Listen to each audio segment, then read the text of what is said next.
बनाना चाहेगी।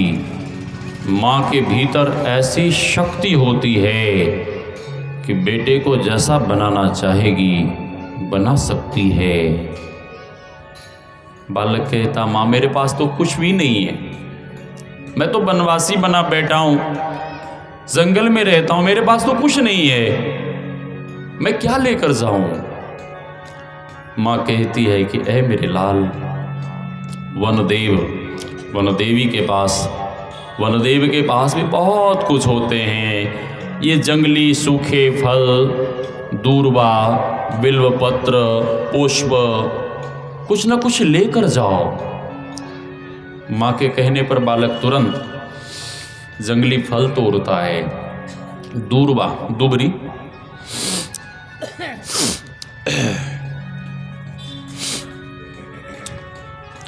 पुष्प हाथ में लेता है और माँ से आज्ञा लेकर बालक दौड़ पड़ता है। अपने पिता के महल के पास पहुंचता है। जैसे ही द्वार में प्रवेश करना चाहता है, द्वारपालों ने रोक दिया। द्वारपालों ने यह देखकर रोक दिया और द्वारपालों ने कहना शुरू किया, अरे तू बिना आज्ञा लिए, बिना आदेश लिए राजमहल में कैसे घुसे जा रहा है, कैसे प्रवेश कर रहा है? तू तो लगता है कोई जंगली है, तू तो लगता है कोई बनवासी है। ये तेरे धूल धूसरित गात, यहां तक कि तेरे तन पे वस्त्र भी नहीं है, चरण में चरण पादुका भी नहीं है। तू तो बनवासी लगता है और बिना पूछे कैसे राजमहल में प्रवेश कर रहा है? तू प्रवेश नहीं कर सकता, कौन है तू? बालक को लगा कि अब अपना परिचय देना चाहिए। बालक द्वारपालों से कहता है कि ऐ द्वारपालो, मैं कोई जंगली नहीं, मैं कोई भील नहीं, मैं किसी कोल किरात का बच्चा नहीं, मैं तो महाराज उत्तानपाद का ज्येष्ठ पुत्र ध्रुव हूं।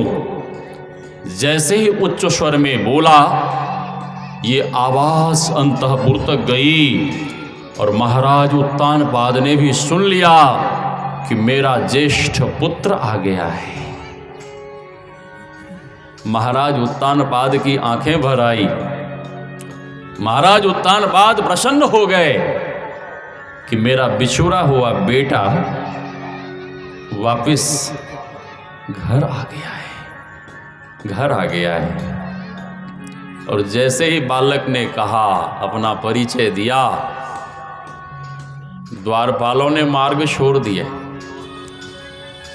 बड़े बड़े सेवक, दास दासियां, सैनिक, सेनापति, श्रेष्ठ पद, उच्च पद पदाधिकारी, श्रेष्ठ सामंत, मंत्री, सभी लोग उस बालक के सामने हाथ जोड़ने लगे। हाथ क्यों जोड़ने लगे? क्योंकि सबों को पता लग गया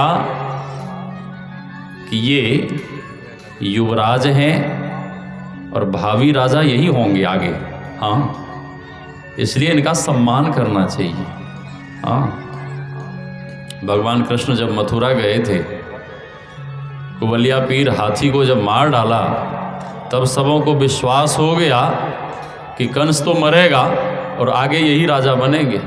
हाँ, पहले कोई स्वागत करने को तैयार नहीं थे। जब पता लग गया कि भगवान है और कंस को मारेंगे, जब विश्वास हो गया तो सब के सब आगे बढ़कर स्वागत करने लगे। बालक दौड़ता हुआ अपने पिता के पास गया और पिता के चरण में पड़कर साष्टांग दंडवत प्रणाम किया।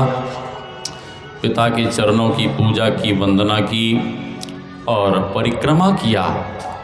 फिर दोबारा अपने पिता को साष्टांग दंडवत प्रणाम किया और हाथ जोड़कर खड़ा हो गया। एक चीज मैं कहना भूल गया।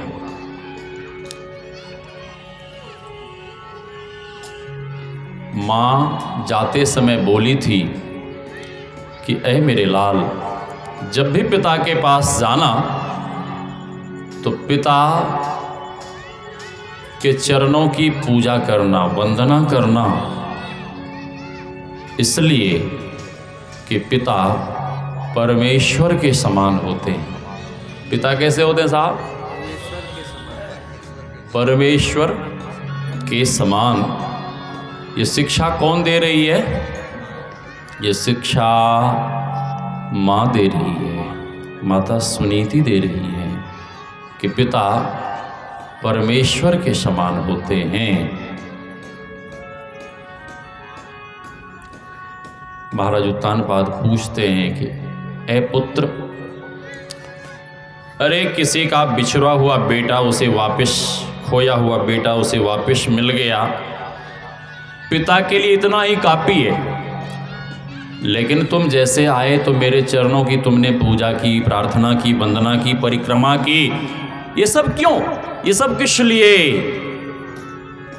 तो ध्रुव जी कहते हैं कि हे पिताजी, मेरी माँ ने मुझे शिक्षा दी है, मेरी माँ ने मुझे ज्ञान दिया है, मेरी माँ ने मुझे सुसंस्कार दिया है। और मेरी माँ मुझसे बोली कि ऐ मेरे लाल, पिता परमेश्वर के समान होते हैं। और जैसे ही महाराज उत्तानपाद अपने ही बेटे के मुख से सुनते हैं कि ये मुझे परमेश्वर कह रहा है, ये मुझे भगवान कह रहा है, तो महाराज उत्तानपाद के आंखों से झरझर प्रेमाश्रु बहने लगे।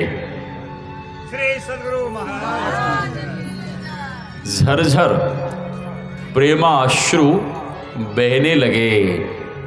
और महाराज उत्तानपाद के भीतर इतना प्रेम उमड़ा, इतना स्नेह उमड़ा कि महाराज उत्तानपाद अपने सिंहासन से कूद गए और अपने उस वनवासी बेटे को दोनों हाथों से पकड़कर अपने सीने से चिपकाकर जोर जोर से रोने लगे। क्यों रोने लगे? बेटा तो पहले से भी घर में था ना। कौन? छोटी रानी का बेटा उत्तम। छोटी रानी का बेटा पहले से भी घर में था, फिर महाराज रो क्यों रहे हैं? बेटा तो पहले से भी घर में था और उसी छोटे बेटे को याद कर रोने लगे। और महाराज उत्तानपाद यह सोचकर रोने लगे कि देखो, ये जंगल में भी रहकर वनवासी बनकर भी इतने सुसंस्कारों से संस्कारित होकर आया है कि ये वनवासी बेटा मुझे ईश्वर कह रहा है, भगवान कह रहा है। लेकिन मेरा छोटा बेटा राजमहल में भी रहकर कुसंस्कारी बन गया, और जब भी वो बोलता है तो अपने पिता के साथ कटु वचन बोलता है। हाँ, जब भी करता है तो अपने पिता का अपमान करता है। उसी छोटे बेटे के कुकृत्य को याद कर महाराज उत्तानपाद रोने लगे। इतना स्नेह उमड़ा, इतना प्रेम उमड़ा, महाराज उत्तानपाद अपने उस वनवासी बेटे ध्रुव को चूमने लगे, स्नेह करने लगे और चुम्बनों की बौछार कर दी। अच्छा, ये स्नेह भरा दृश्य, ये प्रेम भरा दृश्य, पिता पुत्र के मिलन भरा दृश्य, ये आनंद भरा दृश्य देखकर हम आपको खुश होना चाहिए कि नाराज होना चाहिए? हाँ, खुश होना चाहिए, प्रसन्न होना चाहिए कि पिता का खोया हुआ, बिछुड़ा हुआ उसे उसका बेटा मिल गया, उसका पुत्र मिल गया। हम आपको खुश होना चाहिए। लेकिन जो दुष्ट होते हैं ना, उसे जलन होती है, उसे जलन होती है। और यही हुआ। छोटी रानी सुनीति, सुरुचि, छोटी रानी जो सौतेली भी माता थी, यह प्रेम भरा दृश्य देखकर उसे सहन नहीं हुआ और इतनी जलन हुई कि दौड़ कर गए और उस सुकोमल शरीर वाले ध्रुव जी को, उस बालक को ऐसे डेना पकड़कर उठा लेती है और ऐसे फेंक देती है जैसे हम आप किसी निकृष्ट वस्तु को फेंक देते हैं। और वो बालक सीढ़ी से लुढ़कता हुआ सीधे जाके जमीन पे गिरा। बच्चा तो भगवान का स्वरूप होता है। बच्चा निश्चल होता है, निष्कपट होता है, उसका अंतःकरण बिल्कुल निर्मल होता है, शुद्ध पवित्र। बच्चा जब बड़ा होता है तो धीरे धीरे छल कपट भरता है भीतर में, लेकिन जो बच्चा होता है उसके भीतर कोई छल कपट नहीं, वो तो भगवान का स्वरूप होता है। इसलिए कभी भी किसी के भी बच्चे को दुखाइए मत, किसी भी बच्चे का अपमान मत करिए, उसे कष्ट मत दीजिए। बालक फपक फपक कर रोने लगा और बालक इस तरह से रोने लगा जैसे किसी बिस्तर को किसी ने डंडा मार दिया। हाँ, बालक रोता हुआ मां के पास गया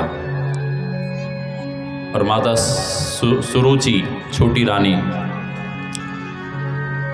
यह कहती हुई उस बालक को डांटती है कि ए बालक, तू राजा की गोदी में तब बैठना जब मेरे गर्भ से पैदा होना, मेरे गर्भ से पैदा जब होगे तब इस राजा की गोदी पे बैठना। जा जा, यम की आराधना कर और यम जब वर मांगने को कहें तो यही कहना कि हमारी मौत हो जाए, हाँ, और दूसरा जन्म हो। तो भगवान की आराधना करना, और भगवान जब वर मांगने को कहें तो एक ही वर मांगना कि मेरा अगला जन्म माता सुरुचि के गर्भ से हो, माता सुरुचि के गर्भ से। हाँ, छोटी रानी भक्त और भगवान दोनों का अपमान करती। माँ के गर्भ को नरक बताया गया है। जब बालक तप कर भगवान को प्राप्त ही कर लेगा तो फिर नरक में क्यों जाएगा, माँ के पेट में क्यों जाएगा। तो भक्त और भगवान का दोनों का छोटी रानी अपमान कर दी। बालक रोता हुआ माँ के पास गया और माँ अपने लाल को दोनों हाथों से पकड़कर अपने सीने से लगा लेती है, गोदी में बिठा लेती है और अपने आंचल से आंसू पोंछती हुई पूछने लगती है कि ए मेरे लाल, तू इतना क्यों रो रहा है, ऐसा क्या हो गया। वो तो कुछ नहीं बोल पाया, वो तो मुक्त कंठ होकर रो रहा था, लेकिन अन्य बालक सारी घटना कह सुनाता है। माता सुनीति जैसे ही सुनती है तो माता सुनीति कहती है कि ए मेरे लाल, ऐसा विमाता ने क्या कह दिया। अरे मैं तो ठीक ठीक इस जागतिक पिता से भी परिचय नहीं करा पाई, लेकिन तेरी विमाता ने तो उस परम पिता का परिचय बता दी। और ए मेरे लाल, इस जागतिक पिता की गोदी में तू कब तक बैठेगा, कभी ना कभी तो उतरना ही पड़ेगा। ए मेरे लाल, जा तप कर, ध्यान भजन कर, साधना कर, तप कर और तप कर, जा साधना कर, भजन कर, भक्ति कर, उस परम पिता की गोदी में जाके बैठ जा, जिस परम पिता की गोदी में बैठने के बाद पुनः कभी उतरना नहीं पड़ता है। श्री सद्गुरु महाराज। बालक पूछता है, माँ वे परम पिता कहाँ मिलेंगे, परम पिता कहाँ मिलेंगे। तो माता सुनीति कहती है, जा वन में जाकर तप कर और उधर ही तुझे परम पिता मिलेंगे। बालक माँ का आदेश और आशीर्वाद लेकर वहाँ से निकला आप लोगों को भी यदि सफल होना है, किसी भी कार्य को संपन्न करना है, चाहे वो संसार का कार्य हो या परमार्थ का कार्य हो, तो अपने से बड़ों का आशीर्वाद, अपने माँ पिता का आशीर्वाद लेकर जब आप उस कार्य को करने के लिए आगे बढ़ेंगे तो माँ पिता के आशीर्वाद के कारण, अपनों से बड़ों के आशीर्वाद के कारण वह कार्य निर्विघ्न सुसंपन्न हो जाएगा। बालक आशीर्वाद लेकर, आदेश लेकर निकल पड़ा। यमुना जी के किनारे वृंदावन में जंगल में पहुंचे ही थे कि नारद जी ने देख लिया कितना नन्हा सा छोटा सा सुकोमल शरीर वाला ये बालक यहाँ वन में क्या कर रहा है। नारद जी ने बहुत तरह से परीक्षा ली, बालक परीक्षा में उत्तीर्ण हुआ, पास हुआ, और नारद जी ने देख लिया कि चेला पक्का है। चेला जब पक्का है तो नारद जी ने दीक्षा दे दी, और दीक्षा लेकर ध्रुव जी वहीं यमुना जी के किनारे ध्यान करने लगे, तप करने लगे। और ध्यान करने के लिए सबसे पहले उन्होंने अन्न का त्याग किया, अन्न का, भोजन का त्याग किया। और आपको भी यदि साधना करनी है, श्री सद्गुरु महाराज, भंडारा होता है ना, भोज, जब भोज में लोग जाते हैं, सभी लोग जाते हैं, भक्त भी जाते हैं, नास्तिक लोग भी जाते हैं, सब जाते हैं। और वहाँ पता लगता है कि बढ़िया, खूब बढ़िया काजू बादाम डालकर खीर बनी है, और बादाम, पिस्ता, केले, दूध डालकर मालपुआ बना है, चकाचक मालपुआ, रबड़ी बनी है, जलेबी। तो पेट भरने के बाद भी 2-4 मालपुआ, 10-20 रसगुल्ले लोग ज़बरदस्ती ऊपर से दबा लेते हैं। अब पता चला कि रात में ही पेट खराब हो गया। दौड़ रहे हैं कहाँ? डॉक्टर राजीव के पास, डॉक्टर राजीव साहब के पास जा रहे हैं। डॉक्टर साहब पेट खराब हो गया। और डॉक्टर साहब बड़े खुश हो रहे हैं कि अच्छा हुआ है, पेशेंट 2-4 हज़ार का बिल बनेगा, 2-4 हज़ार का, हाँ, फायदा होगा। डॉक्टर साहब खुश हो रहे हैं। हाँ, अब दिन रात जो है वो सलाइन चल रहा है, इंजेक्शन पर इंजेक्शन लगा रहे डॉक्टर साहब, एकदम दे रहे हैं। हाँ, अब गए थे सत्संग सुनने, भंडारा खा के आए, रात में पेट खराब हो गया। अब खाट पे पड़े हैं, करा रहे हैं, बाथरूम दौड़ रहे हैं, सलाइन चल रहा है। क्या ऐसे में साधना होगी? क्या ऐसे में साधना होगी? ऐसे में ध्यान होगा? नहीं। गुरु गोरखनाथ जी महाराज कहते हैं, खाए भी मरिए, अन्न खाए भी मरिए, लेकिन गोरख कहे पूता संजम ही तरिए।